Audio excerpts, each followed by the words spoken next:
if you knew ahead of time, let's just say it's been revealed to you, that you will never ever be able to teach any of the things that you've studied in the Sharia, that you will always just, all of what you've learned will be not disseminated to anybody, would you still go through and study it?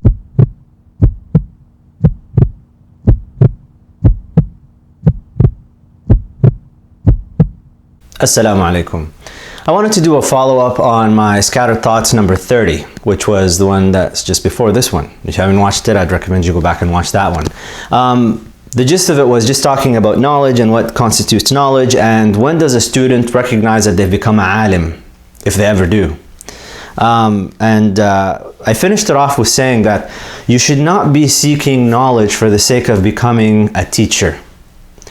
Rather, you should be seeking knowledge for the sake of getting closer to Allah subhanahu wa ta'ala. And I related a statement of Imam Malik in which he says, لَيْسَ الْعِلْمُ كَثْرَةُ الرِّوَايَاتِ, that knowledge is not knowing a lot of things, knowing a lot of narrations, but that it is وَإِنَّمَا هُوَ نُورٌ يَقْذِفُهُ اللَّهُ فِي قَلْبِ الْمُؤْمِنِ, that it is a light that Allah subhanahu wa ta'ala casts into the heart of the believer. Now, after I finished that, I thought about a few hadiths, and a couple of them came to mind right away that I anticipate now that somebody would bring up. One hadith is where the Prophet ﷺ is reported to have said, خَيْرُكُمْ مَنْ تَعَلَّمَ الْقُرْآنَ, that the best amongst you is the one who learns the Qur'an, and by extension, anything that serves learning of the Qur'an, which really means the Sharia, وَعَلَّمَ, and taught it to the people. That is the best amongst you. So how do you reconcile that the Prophet ﷺ is combining between learning and teaching, and how do you say that, well, you shouldn't be studying for the sake of teaching? You can reconcile, because there's another hadith that appears to throw this a little bit into a qualifier, in which the Prophet ﷺ tells us about some people on the Day of Judgment that we look upon in this dunya, in this world, and we think, MashaAllah. But on the Day of Judgment, we're going to be very surprised that they're being dragged into the hellfire. And a couple of them were somebody who memorized and recited the Quran, and they come on the Day of Judgment, and Allah subhanahu wa ta'ala asks, okay, so what did you do? Abdullah, what did you do? You know, Ahmed, what did you do? And they respond with, well, I memorized the Quran, oh Allah. I recited it for the people, for your sake. And the response comes back, kadhabt. You lied. You didn't do it for the sake of for my sake. You did it for the sake of wanting to lead Taraweeh so that people can talk about your voice and talk about you as a hafiz. That's why you did it. You didn't do it for my sake. You did it for the sake of the people. وَقَدْ قِيلَ, and it's been said. So you have nothing with me now. And this person gets dragged into the hellfire. That should make you have goosebumps and the hair in the back of your neck stand up if you're a hafiz of the Quran. Because, I mean, we all see it. When you're at the masjid and somebody comes in, most people are not hufad, but the second you recognize there's a hafiz, what happens? The whole dynamic changes. MashaAllah, this person is a hafiz. In fact, hafiz doesn't necessarily mean this person is a scholar in the Sharia, but all of a sudden everybody goes to this person for fatwas, because they recognize, MashaAllah, this person has memorized the words of Allah subhanahu wa ta'ala. So the question that you should really be asking yourself is, إِنَّمَا الْأَعْمَالُ بِالنِّيَّاتِ.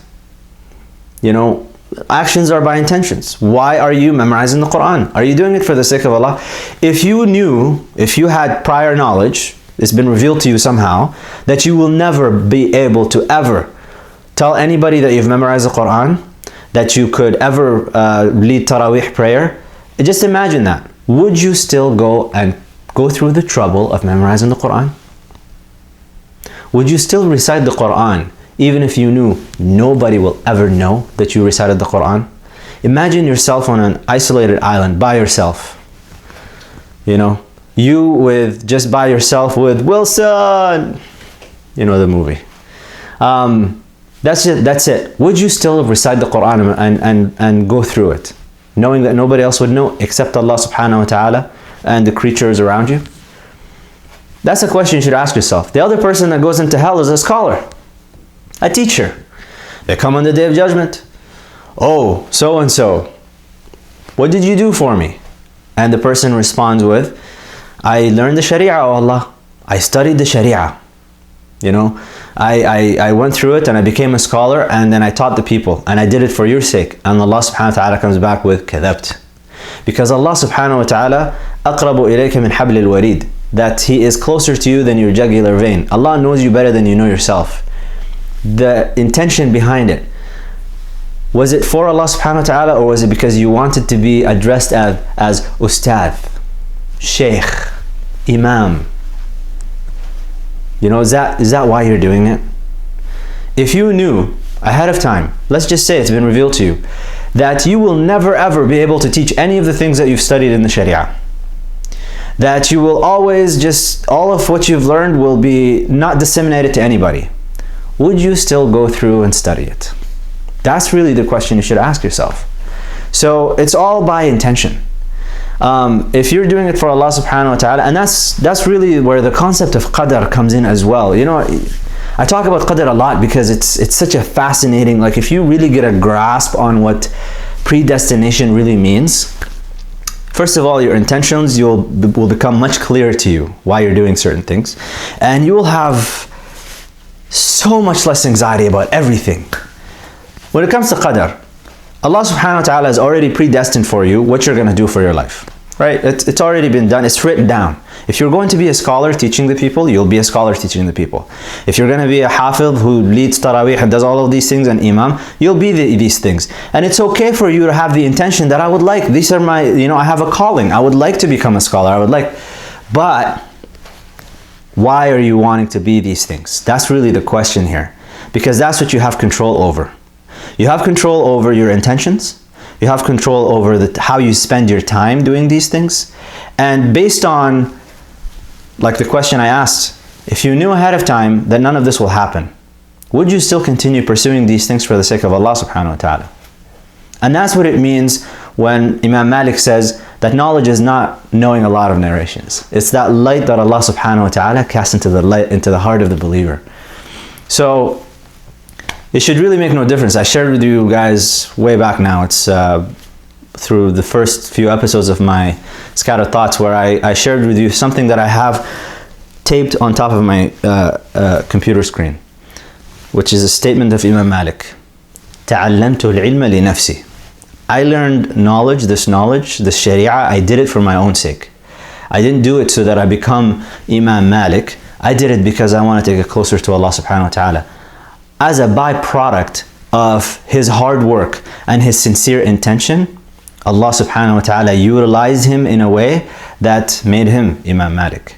So the same thing for all of us. If you're doing these things for the sake of Allah subhanahu wa ta'ala, really, and it doesn't matter to you that if, I mean, the Prophet ﷺ says, لَأَنْ يَهْدِيَنَّ اللَّهُ بِكَ أَحَدًا, that if Allah subhanahu wa ta'ala were to just use you to guide one single person, خَيْرٌ لَكَ مِنْ حُمُرُ النِّعَمِ, that it is better for you than everything in this world and what it contains. Everything. Just one individual. Imagine if just one individual gets guided to Allah subhanahu wa ta'ala because of your work. That should be enough for you. And if Allah subhanahu wa ta'ala decides to ward off these things away from you and stop you from it, it's also for your sake. Because if Allah has chosen you to be nearer to Him, He will take away things that will distract you from seeking His pleasure. So I hope this kind of clarifies a little bit of what was intended by some of the things that were mentioned in the Scattered Thoughts number 30, which again, if you haven't watched it, please watch it. At any rate, what do you guys think of the background? No more bird sound. He's still there. It's one bird, by the way. His name is Dude, and he was getting too loud. Anywho, subhanakallah wa bihamdik, ashhadu an la ilaha illa ant, astaghfiruka wa atubu ilayk. Assalamu alaikum. So, now you've seen some of the videos. I'm going to be trying to post these Scattered Thoughts, I'm actually going to call it, because they're just Scattered Thoughts, as often as possible. I'm trying to go for a minimum of 4 times a week, but I'm trying to build this platform on YouTube. So I'm hoping that if you enjoy this content, that you would subscribe, like, comment below, and share this video, and tell your mommy, tell your daddy, tell your pops, tell your grandpa, tell your grandma, tell everybody. If there is any benefit that can be derived from these, I would really appreciate it if you can spread it.